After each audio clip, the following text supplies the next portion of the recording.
This is DJI's newest mobile gimbal, the Osmo Mobile 8, and this is something that I think I've just been missing. I've used the big RS3 Pro for ages now, and this is basically a mini version but just for your phone. I have captured a lot of footage over the past couple of weeks using this and the S25 Ultra, but there's a lot of footage to go through here and it looks so cinematic. Setting this thing up is ridiculously easy. You put your phone into the holder and then you snap it to the gimbal, and all you have to do is just make sure that those pins line up with each other, and also just make sure that the cameras on the phone are pointing the right way. And it's pretty easy to tell because you can see the camera symbol on the holder, so you always know which way to put the phone. And then when the phone is snapped on to the gimbal, you just open it up and the gimbal will balance itself without you needing to do anything, which is really handy. And if you're going to use the module with the gimbal, I would attach this before turning on the gimbal, just so it can balance everything correctly. Honestly, it is really that simple and you can just get filming right away. There's also tripod legs hidden into the bottom of this gimbal, which I took ages to find. I didn't even know it was there.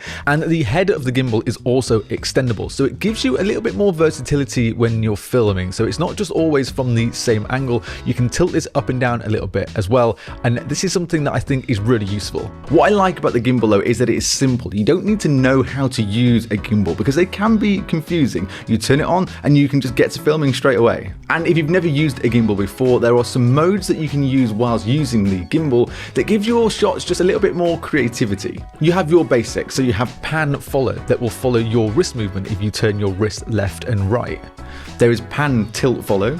That will then follow the movement up, down, left and right. FPV, which means it can pan, tilt and roll. Then you have my absolute favorite mode, which is spin shot, where you can use the joystick on the gimbal itself to spin the camera. And when you're moving either forwards or backwards on like a scene, it adds this really nice effect. There is also this new mode, which is the 360 rotation mode, which basically means that once the gimbal has started tracking you, it can actually follow you pretty much anywhere and spin completely 360 degrees. You can see an example of this here, and I actually think this is really cool because if you're doing a little bit of filming on your own, I think getting movement is probably the hardest part about filming solo, but this gimbal makes it a lot easier. So it just means that the videos you make and videos you take are going to be just a little bit more interesting to people that are watching. And I suppose the biggest thing that people are going to notice straight away is the stabilization. So you can see a bit of footage taken here that is not using the gimbal, and the stabilization is bad. But as soon as you attach the gimbal to the phone, you can see how smooth this becomes, and it's just a little bit more cinematic-like, and you can't deny that this stabilization from the gimbal is really, really good. And it takes a bit of time to get used to it, but then you can actually get some shots that look like they've been taken on one of those cranes that are used in films, and that's because of the stabilization.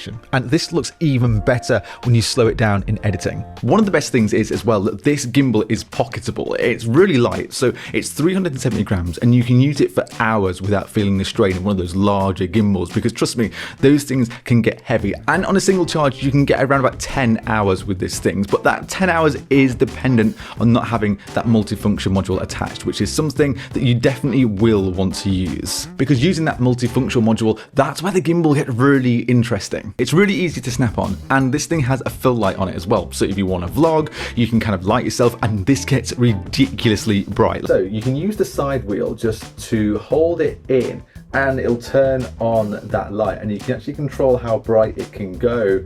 And wow, sorry, it's yeah, look, so it can go from very dark to very bright with that fill light, and then you can just hold that wheel again to turn it off, and hold the wheel once more to almost blind you to turn it on again. But it's quite nice because you can do this with just like one hand. So if you're ever going to go out and do some vlogging at night, this is really useful. It's quite good.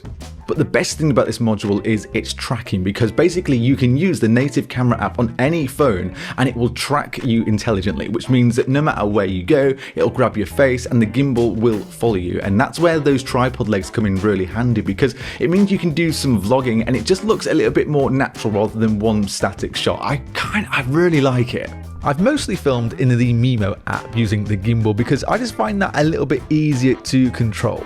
You can use hand gestures as well, which helps start and stop the recording. So first off, you can do a high five to start the tracking, and then a peace sign to start and stop the recording, which is really useful when you're doing like filming on your own. But it doesn't just track yourself, because what you can do is now track pets as well. And I've tried this with Cassie so much, and she is quick and the tracking keeps up. So I'm a big fan of this. But talking of controls, there are a couple of controls on the gimbal itself that are really useful. You have that scroll wheel on the side that can help you zoom in and out when you're actually filming. And all you have to do is just move this backwards and forwards. And it actually means that you don't need to touch the phone to zoom into something when you're filming. You can of course use the record button to start and stop recordings. You can also quickly go from horizontal to vertical by double pressing the rotation button that is on the gimbal below the record button. And then a single tap will change it from either the front facing to the rear facing camera, depending on what camera you're using at the time. And then there is the back button as well, and that will lock the gimbal into place, so it won't move left and right. It will just stay completely locked when you're actually doing a little bit of filming, and that's if you press it down. You can even recenter the gimbal with a quick double tap of that back button, and it'll get everything nice and central. And when it comes to audio, you can get some great audio here, because you can actually connect the DJI Mini or the Mic 3 to the module just by hitting the link button on the mic, then holding and connecting the button on the module, and it takes around about 5 seconds. And let me show you an example of using the Mic 3 with this gimbal and then just using the internal mics built into the phone. What you're hearing right now is the audio from the S25 Ultra, and I'm recording this on the front-facing camera, so it's quite dark, so you have to kind of forgive what the quality of this looks like. But what you are hearing is the audio being recorded by the S25 Ultra on its own. So let me switch over to add the DJI Mic 3 to this. And now I have swapped over to the DJI Mic 3, which you can see just here, and it just takes the audio of vlogging so much like to the next level. Like the sound coming from the S25 Ultra when it recorded it through the mics, I think was fine. But as soon as you add in the DJI Mic 3, like it is a little bit expensive to go with the gimbal, but honestly, I feel like it's worth it so much.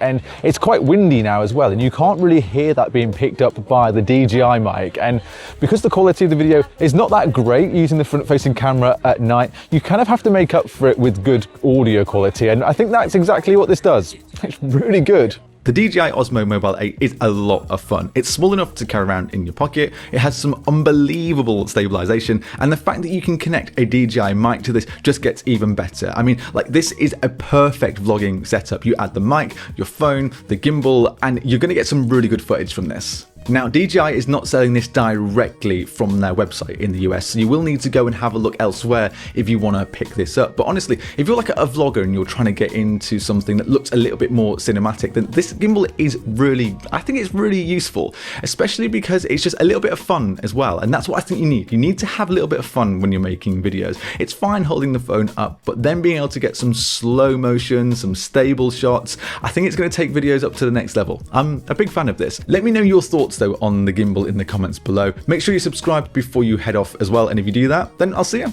in the next one.